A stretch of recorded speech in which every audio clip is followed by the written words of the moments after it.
Saturday night, there was a lot going on, and I kind of flipped over toward the end. I saw, oh, look, this Miami, Georgia Tech, very close late. Let me go check that out. And then I saw the debacle. As debacled as I've ever seen a game at the end of a close game. The word debacle was debacled. It's just not enough. By what Mario Cristobal engineered in a come-from-ahead loss to the Yellow Jackets in Miami, even worse. Chip Patterson joins us as he does usually on Wednesdays. Today, because Hurricanes open up tomorrow, although we could talk Hurricanes hockey with Chip because he's a big fan. But let's talk. I want to talk more college football with you today. So is there fallout? I know that there have been people prodding Mario to be more, acceptance of the blame here. Have you ever seen anything like what Cristobal did? Although I know he's done it before. Right, and that's why there's so many levels to this. To answer your question, how about offensive coordinator Shannon Dawson jumping on the grenade on Monday? He already came out and said, no, I made the play call. But I think and by the way, maybe that gets Mario Cristobal famously very challenging to work for. He's very involved in the activities of his assistants, particularly on the recruiting trail. One read of that is that he's a very good recruiter, does a good job. The other read is that his assistants say, man, it is miserable to work for that guy. So, maybe Shannon Dawson is buying himself some good graces for the early signing period by jumping on the responsibility for that. You mentioned that it's happened before. 2018, very similar scenario, did not end up kneeling when he could have won the game at Oregon against Stanford. The game goes to overtime. It wasn't an outright loss in regulation, but they did end up losing that game in overtime. So yes, there's a habit of this. How about this? How about there have been no kneels for the Miami Hurricanes this season? Which makes me wonder if a famous tough guy Mario Cristobal is like we don't kneel because we don't drop to one knee. We don't take negative yards. I don't like well, they lost 2 yards on a play they didn't have to run. So it doesn't – actually, no, it was before the timeout. Here's the thing about it, because I considered that. I mean, maybe and if it's his policy, that's his policy. Everybody should know about it ahead of time. But it's very possible that in an opposite way, he's got a little Greg Schiano in him, right? Remember when Schiano was the head coach of the Buccaneers, and even when the other team was in victory formation, Schiano was the guy that, we're taking this play seriously. So guys were risking injury in a play that really didn't matter. Hey, that's interesting, Adam. What do Greg Schiano and Mario Cristobal have in common? Is it a connection to Miami in the glory days? Yeah. There you go. I mean, maybe that's true. Now, why wouldn't Cristobal have simply said something like that? Look, it burned us here, but this is not who we are. Of course, it's silly to be against automatically winning a game. This is not like I have these debates all the time with basketball about do you foul or let a team not let a team shoot a three, but just defend the three. Do you foul the guy before he shoots the three so you can't get beat or tied by a three-pointer?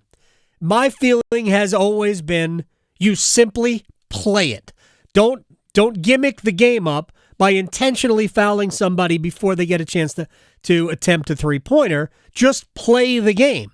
There's very few guys who are 75% three-point shooters, but this is a completely different situation. When you have the ball and the other team can't score and there's not enough time on the clock, you simply take a knee. I just don't understand why they didn't.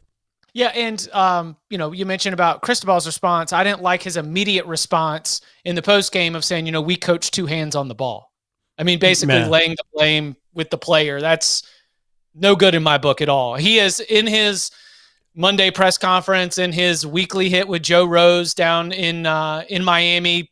I would say he's taken a little bit more responsibility than he did immediately after, but did not like that being the first thing that came to his mind in the scenario. We had to recalibrate is something he said. Actually, you didn't. Yeah. I mean, and look, there is also Cam Kinchens, the all ACC safety, who was up way too far to be able to allow the Georgia Tech wide receiver, who I believe was an Alabama transfer, to get behind him to be able to pull that in. I mean, how about this? As Miami bragged about beating Texas A&M and the ACC's 4-1 record versus the SEC, but the Texas A&M quarterback just threw a pass to the Alabama wide receiver to beat the Canes. And this is the thing that's honestly the most damning. I understand Miami wasn't good last year, but Mario Cristobal has not won a home game in ACC play since taking over. 0-5. Are you serious? I'm dead serious. Wow. Well, look, Chip, fallout, like the fallout is, how long can Miami's native son ride on being Miami's native son when every piece of evidence that he lays before his fan base, the ones that actually are showing up, the ones that the camera focuses on in the tight shots, because they're not going to show you the wide shots there in Hard Rock Stadium. Right. How long are they going to continue to have a product right in front of their eyes that is not winning football?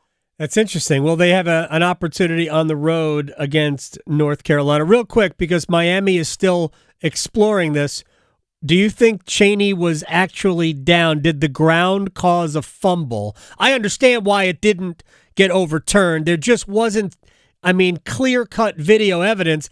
I kind of thought he was down. I kind of thought I think it was the arm was down, which caused the fumble, but they didn't overturn the play.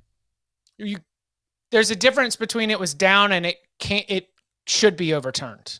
And I think that's one of those plays where if they called it fumble, we can't punish the stupidity. If you had called it down on the field, right, it probably would have remained. Right. No, the video just wasn't conclusive enough. Correct. I agree. I don't want to punish the stupidity, even though you kind of got what you deserved. But on the bright side for Miami, all don't lie is the phrase that the esteemed Rasheed Wallace, absolutely, the great philosopher Rasheed Wallace, and he's right. In a way, Cristobal is lucky that they're off to a good start, although schedule gets a lot tougher. Still have Clemson left, and we'll talk about Clemson in a minute. Speaking of UNC Miami, UNC got Tez Walker back. Tez didn't have a great impact in the game, frankly. He should have had a touchdown early, but Drake May missed him and wide open in a diagonal route across the field, not covered, and Dre just missed him wide. He threw it almost outside the pylon, I think. But now with McCollum playing as well, and the tight ends are good, and the running game is good, could we see North Carolina take their offense to a new level? Because defense has been pretty good. I don't think defense has been awesome. Defense has been better than expected. But could we be seeing their offense go to a new place? I think it's already pretty daggum high. I think it was right. How about this? I think that if you go all the way back to maybe the second quarter against Pitt, it's like the switch flip. Remember, like Pitt kind of had the clamps on them early. The run game wasn't really working. And then Drake had to go out there. Yeah, we make a lot out of the left-handed throw, but it was the other throws, like the really tough, tight window throws that he made against the Panthers in that game on Saturday night on the road. Follows that up with another strong performance against Syracuse coming out of the bye. I do not want to make Tez Walker's addition anything, I don't want to lessen it in any way. It is fantastic for him that he's getting to play for the North Carolina Tar Heels this year, and especially after he remained so committed to the team. If he had decided, I don't like the way this is going, I don't like the way whatever his relationship with the school is different, he would not have been on the sideline. He would not have been an honorary captain. He would not have, wanted to be around his teammates in the way that he was with everything that was going on with the NCAA. The fact that he did that makes his return an emotional lift. But in terms of X's and O's, in terms of raw production, we're talking about number 10, baby. Like that is the ceiling for North Carolina. When Drake May is playing well, they can win the ACC championship. And if, things start to sputter a little bit, then all of a sudden it's going to get a little bit more difficult. But I think that where he's at, especially over the last, maybe 7 quarters or so, it's looking really, really good. It is why he came in with all the accolades and expectations that he did. So What's their toughest remaining game? What is Carolina's toughest remaining game? At Clemson. And that's the second toughest remaining game, Clemson. Wait, hold on. What'd you say? That's North Carolina's second most difficult remaining game. Oh, you can say Duke Clemson. At home? I'm staying on brand, Chip. You understand that. Listen, you know I'll take that for sure, but my at Clemson is not just Death Valley, a phenomenal, like statistically, a phenomenal home field advantage in ACC play throughout this run. And Duke has a terrific defensive front, but Clemson's defense for me is one of the best in the country. I agree. And I agree.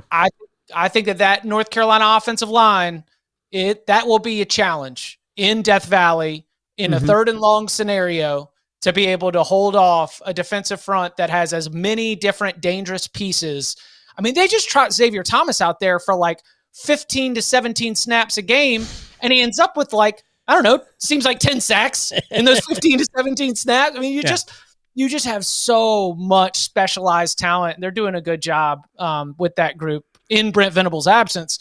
So, I would say at Clemson just because that can be so disruptive. Duke is clearly the other team that you would look at as the difficult roadblock in terms of that ACC championship ceiling that I just mentioned right now. But even with the 700-foot or 3,500-foot view like this, if a plane's flying at 700, that'd be dangerous.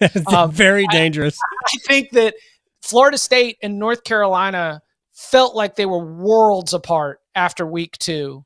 And I don't think that as we head into week 7. All right, we have the other local game. We have Duke and NC State this week. Obviously, Duke, they're still saying that Riley Leonard is day to day. We all saw him walk off the crutch off the field against Notre Dame 2 weeks ago. So who knows? It's probably going to be Blevin? Henry Beelan the fourth. Beelan the fourth, who's got a strong arm and capable runner, but he's not Riley Leonard, certainly not at this point. But now we have MJ Morris running NC State's offense, which at least they looked more explosive and more willing. Could he be already ahead of Brennan Armstrong? No, I don't think so. If he was already ahead of Brennan Armstrong, then I don't think that we would. I don't think we would still see Brennan Armstrong on the field. I don't know if he was like worlds ahead of Brennan Armstrong. I don't know if we would still have those specialized packages built into the game plan, like NC State seemed to. My chief concern for this game has nothing to do with Riley Leonard or even specifically with NC State's quarterback situation. It is NC State's wide receivers against a Duke defense that is going to say, beat us. Right. Okay? What we're going to do is we're going to take our defensive front and your offensive line, which has not been great. We are going to absolutely get after the quarterback in a way that leaves our defensive backs in some difficult situations, but we don't think you're good enough. And the reason why I talk like this is that's exactly what Duke told us when they played Clemson in the opener. Absolutely. They just went out there and they played man-to-man. Let's go. And to an extent, apart from the last play, what they did to Notre Dame. I really think that Duke is going to look at NC State's offense, and they're going to look at the personnel, and they're going to look at their own personnel, and they're going to say, we can win up front in the trenches, and we can win one-on-one matchups on the perimeter. And it will be up to, Casey Concepcion. It will be up to Porter Rooks. It will be up to, pass catchers and skill players to make Duke pay and win one-on-one battles. I don't know, man. Duke's done it against Clemson and Notre Dame. And I tend to think that those are, as faulty as Clemson's offense was early in that game, hey, as Dabo Swinney told us, they still ran for 200, threw for 200. Yeah. Right? So what was the problem? What was the problem against Wake Forest? In history, first time in 158 years of Clemson football, rush for 200. So I think that that's where this game comes down to. And by the way, you talking about Henry Beelan? How about and I heard Mike Elko actually point this out recently. He was having a conversation with our friends Joe Ovis and Joe Giglio. He said that on a Hail Mary pass against Northwestern, they took Riley out and put Beelan in. Yeah. And I was like, oh. Yeah, okay. Beelan's got the better arm. Yeah. Like I don't know if how about this? Let me pull it up real quick. When I ran the Chipalytics for this game, okay, I made it Duke -10. And wow, the spread is 3.5. I don't think Riley Leonard is a 7-point quarterback.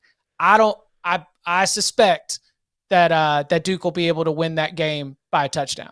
I think Duke might be able to win the game with their running game. The way Duke is varied running the ball, it all depends. Yeah, but let's not bag on that. State's got a great defense. I think this is going to be a low-scoring game. Davin Van had a good game against Marshall. Like, we obviously know that Peyton Wilson is one of the best players in the country. I think. I love him. Capital T, that capital D, dude. I think it will be difficult. Like you said, low-scoring game would not surprise me. But just in terms of the value in the betting markets, if the power ratings are spitting out something between 7 and 10, dropping it all the way down to 3.5 is an overreaction for Riley Leonard's absence. All right, Chip Patterson. Before we have to say goodbye, Clemson struggled against Wake. I mean, at least final score 17. I think 17-12 is kind of weird. At Miami, at State, home against Notre Dame, home against Georgia Tech, which I said a couple of weeks ago Georgia Tech was going to be a problem for teams at the top of the division, and as it turned out, they are. Then North Carolina, then out South Carolina. What would be a good year? What would be legitimately a good year against that remaining schedule for the Tigers? I think you just got to go program standard. They've had 12 straight seasons of winning double-digit games, finish 9-3 in the regular season, go to the bowl game with a chance to make it 10. When the bottom fell out and everything was as bad as it's ever gotten back in 2020, they found a way to get to 9 wins before the end of the regular season, and not 2020, 2021, excuse me, the next season. They still found a way they were in the Cheez-It Bowl. They're used to their oranges on the bowl logo being more of the South Florida variety than Tampa. But, they found a way to get out there, get that win, and finish 10-3 on the season. So, Dabo likes to hold up all the, different goals and different, ways that you can represent maintaining the standard. I think that the Tigers can go through the rest of that schedule with one loss at a minimum and put themselves in a position to finish 10-3. Notre Dame and Carolina both on their field. So at the very least, Clemson may determine who plays in the ACC championship, and they've already helped Duke out in that regard. Chip, you're the best. I appreciate your time, my friend. I will. Maybe I'll see you at a Hurricanes game soon. Hey, listen, if the bat phone lights up with Dr. Dean, okay, come catch me. I'll be there. All right, man. I'll talk to you later. That's good. You'll be well. You got it.